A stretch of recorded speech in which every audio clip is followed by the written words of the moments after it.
Welcome to Marketing in the Age of AI, the show for leaders who want real results, not more noise. Join Emmanuel Rose as he helps business builders turn AI from a confusing add-on into a practical advantage with clearer messaging, stronger trust, and smarter systems. If you felt the shift happening in real time, you're not imagining it. In the Agentic Pivot, Emmanuel calls it the move from experimenting with AI to building with it, so it supports your team, your brand, and your growth. Let's get into it.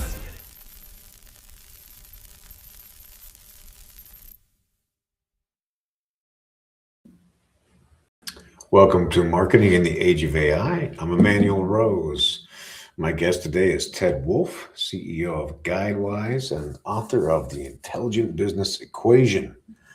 Ted has led a company from startup to 650 employees across 13 offices, culminating in an acquisition by $1 billion business. Today, his work sits at the intersection of AI, data, business strategy, and human adoption. At Guidewise, Ted helps organizations address the real barriers to AI implementation, unclear business objectives, and treating AI as only a technical project. The change fatigue that prevents teams from adopting new systems effectively is also part of his focus. We'll talk about how leaders can use AI with greater precision while keeping people, context, and business outcomes at the center. Ted, welcome to the show. Thank you for having me. I appreciate it, Manuel. Looking forward to the conversation. Yeah, you bet. Well, you scale the company from 0 to 650 employees. What did that experience teach you about the gap between a team's potential and its actual performance? Yeah, the difference between the two, the actual performance and their potential, comes down to, I think, communication, aligned goals, and just ownership. Everybody knows what they have, which then leads to the final thing, and that's accountability. You hold people accountable, but you make sure they're learning. So you create also an environment of what I call the growth mindset, and that is, I learn from everything. I don't make it personal, and let's all strive towards the same outcome and goal. I love that. And so now at Guidewise, you're taking that experience and you're focusing on business and tech and people resistance and change management, I guess. Yeah. Where do most of the AI initiatives start to break down, do you think, in strategy and systems adoption? What are you seeing? I think they start breaking down very often, from what I've seen in accounts, in the very beginning of the entire journey. And I say that because one approach that many businesses use, which I do not believe is the right approach, they give AI to people and they say, just start experimenting with it. Those people have no idea what AI is, what it's supposed to be like. So they get on it on their own and they start creating better emails, which is nice. They start doing research with it. It's nice. It becomes their confidant, and that's nice. But none of those things hit the bottom line. None of those make the business different. When I say different, I mean more competitive and actually more profitable and more value oriented. So I think it starts with that type of approach. That's where it all starts breaking down. You need to establish a business objective. What's the outcome that we need, and how's that going to impact the bottom line, the productivity? How is it going to increase our competitiveness? And how's it going to impact our people? What's going to happen? What changes are they going to have to live through and process? Because quite often, most businesses ignore that last step of people adoption. It's just expected that people will acclimate and do whatever's required. I honestly think those days are over, to be honest with you. That's not today's world with employees and AI coming in and doing the things it's potentially doing. So that's where from the very beginning, the project usually fails in the initial stages because of poor planning and poor understanding of what works and doesn't work. Yeah, I think it's amazing.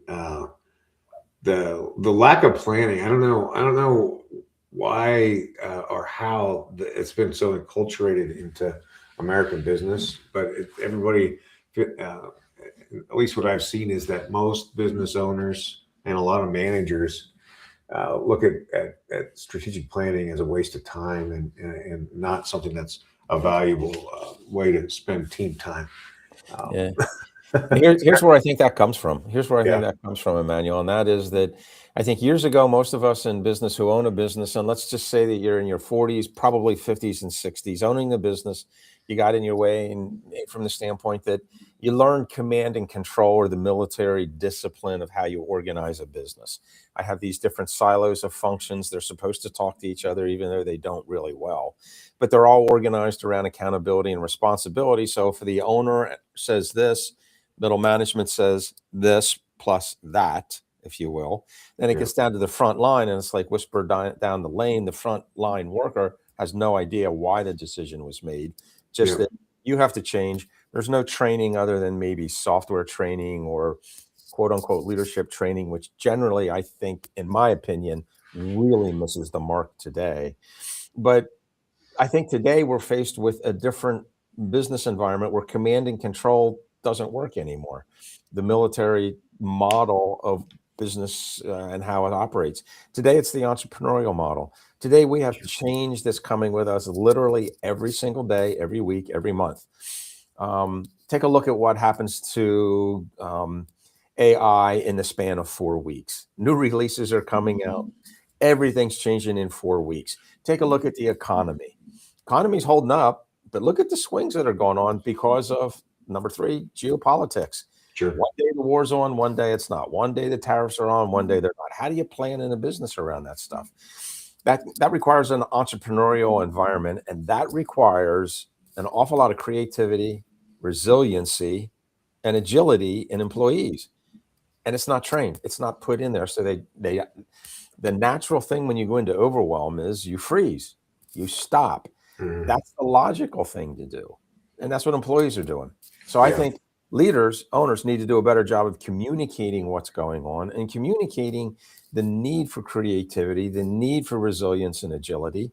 And it's constant change. It's like the agile project management method. Put it out, do iterative changes, but do them every day, every week, every month.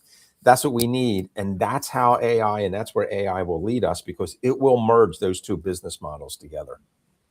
Yeah, I think that's interesting. You make a good point there. In that, in the face of chaos, it is one of the archetypal human responses is to just freeze and not do anything. And I agree. And there is a massive amount of overwhelm from the dynamism that exists in the market and all those things you described, and particularly in the speed at which AI is changing, kind of the cutting edge of technology. And so, how do you think that leaders should define their business objectives in this dynamism, and how do they find use cases before investing in AI tools or automation? Well, the first thing they need to communicate is these are the changes that happened to our business in the last 6 months. You know, if you do a SWOT analysis, you have enough you can talk about. It's difficult to do a good SWOT analysis, or the way it can be done. But if you do a good analysis like that, you can talk about all the changes that are disrupting the business and what it's like to make decisions and keep priorities, hold a priority longer than 2 or 3 weeks or a month now. That's tough to do.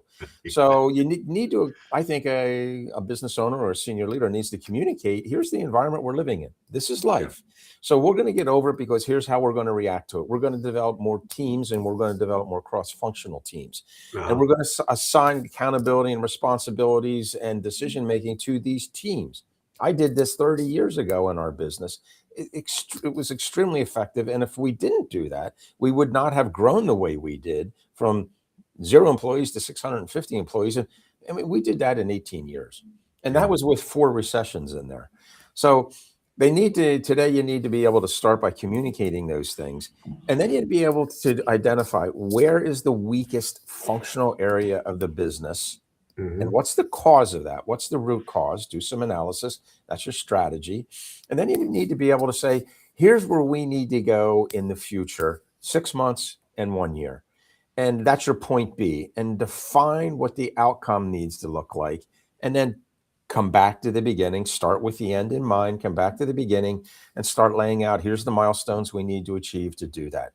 But overall, I guarantee it will be, number 1, a breakdown in workflows. People are changing real fast, so they're not standardizing workflows. So now we're becoming more people dependent Right. versus systems dependent. You can't scale a people dependent business.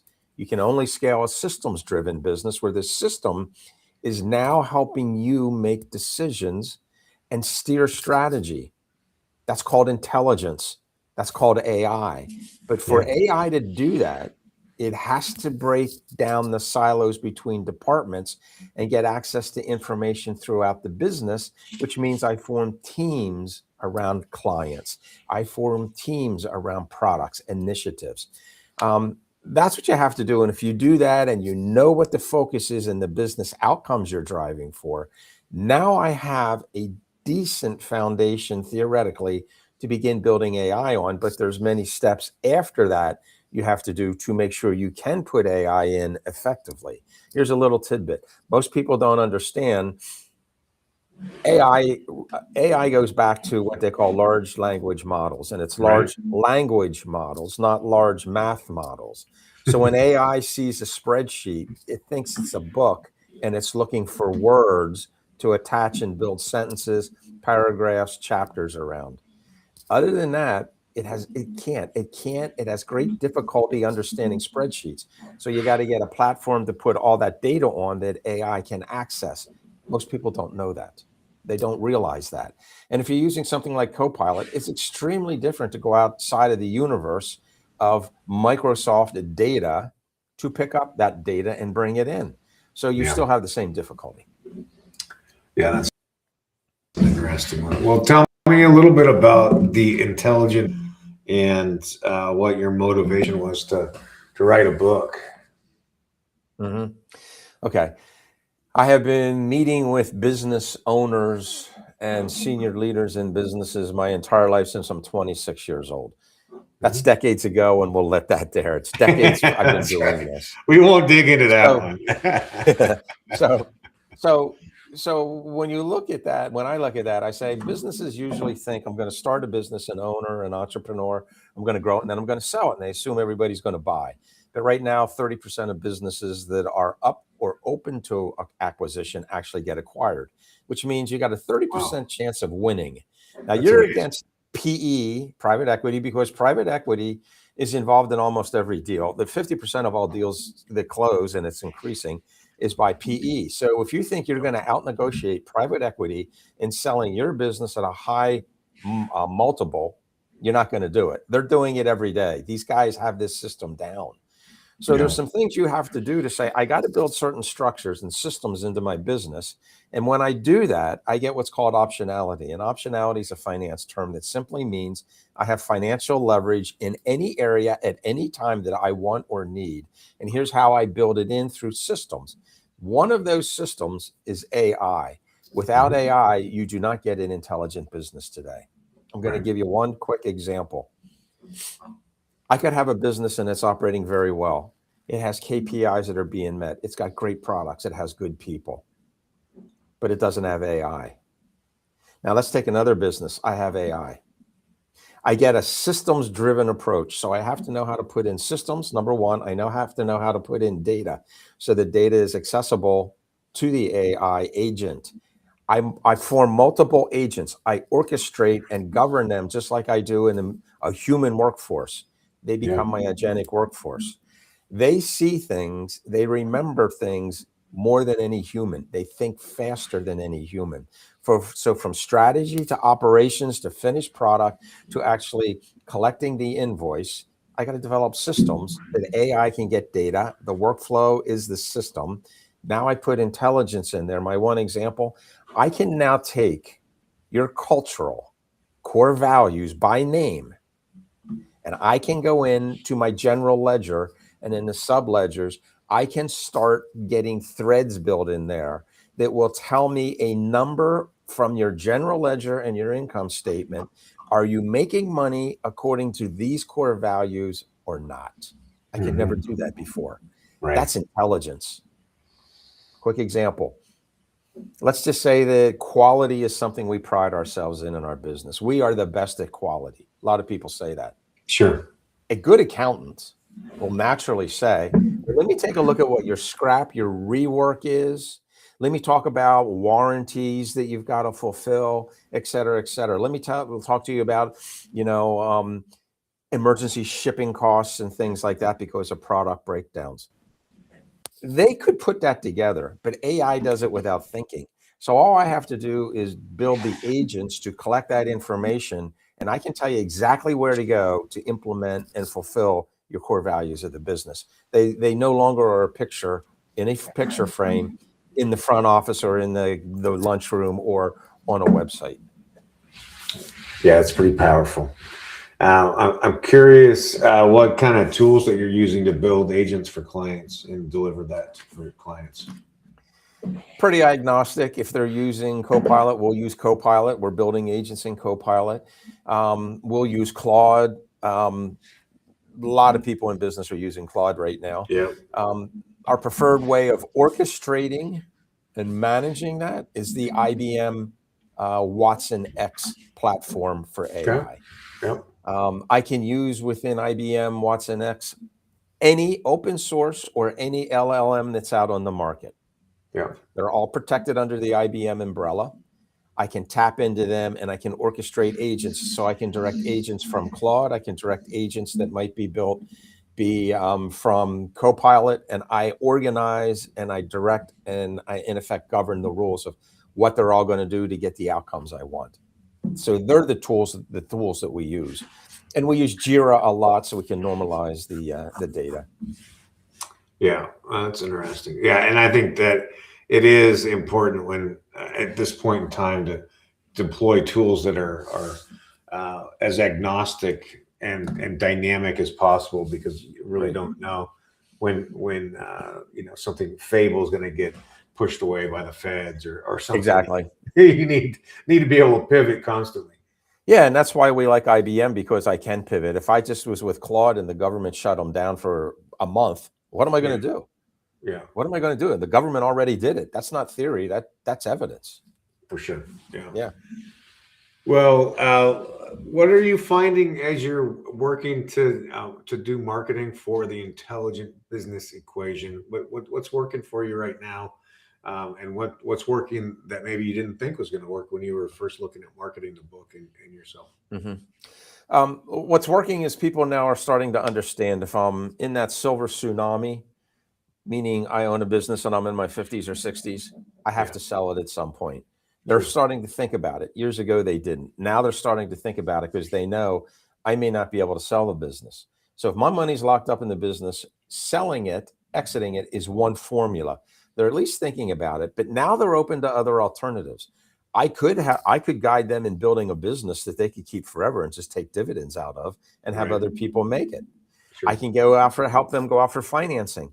I could help them finance the business, whatever it would be, so that they have optionality or financial leverage by building different systems. And again, AI is a key system they need to build. If they do all of this, they will have options in the business, and it's all laid out in the book.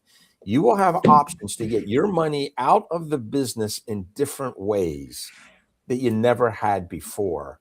Mm-hmm. And it will set the groundwork for you to get a high multiple. So when you're talking to private equity groups or even an M&A group, you will be able to negotiate high multiples because it's all laid out in the book. Here's what you need to do to get that money out of your business and into your personal accounts in several different ways.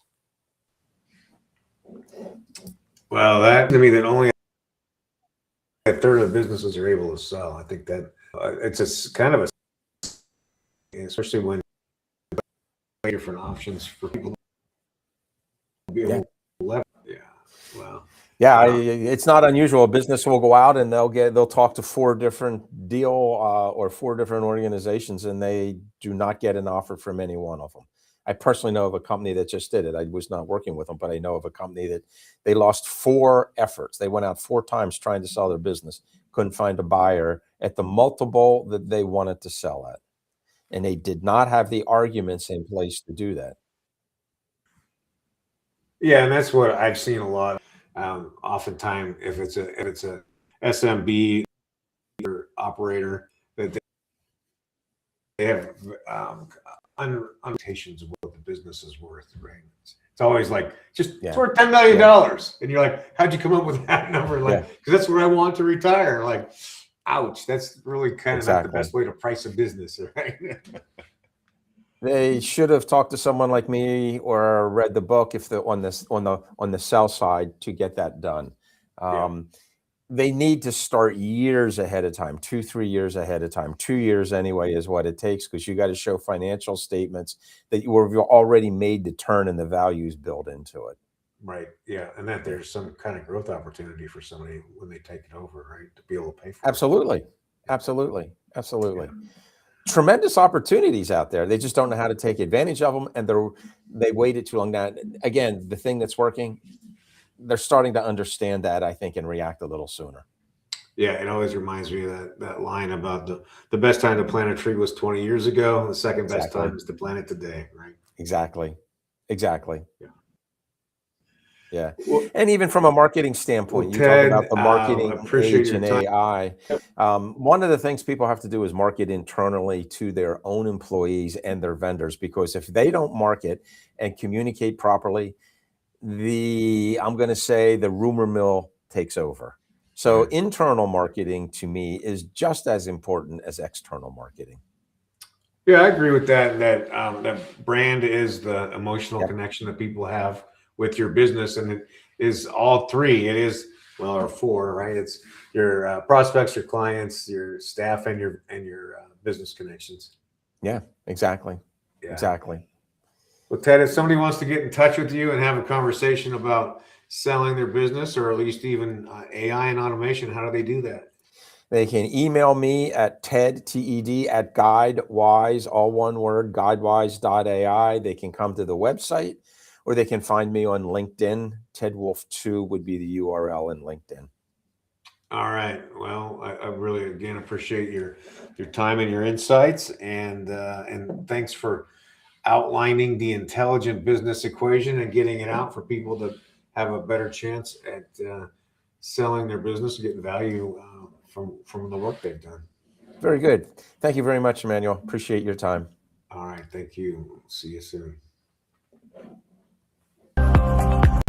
Thanks for listening to Marketing in the Age of AI. Be sure to subscribe wherever you heard this podcast so you never miss a future episode. Your copy of Authentic Marketing in the Age of AI is available at Amazon.com or EmmanuelRose.com. You can also connect with Emmanuel on LinkedIn.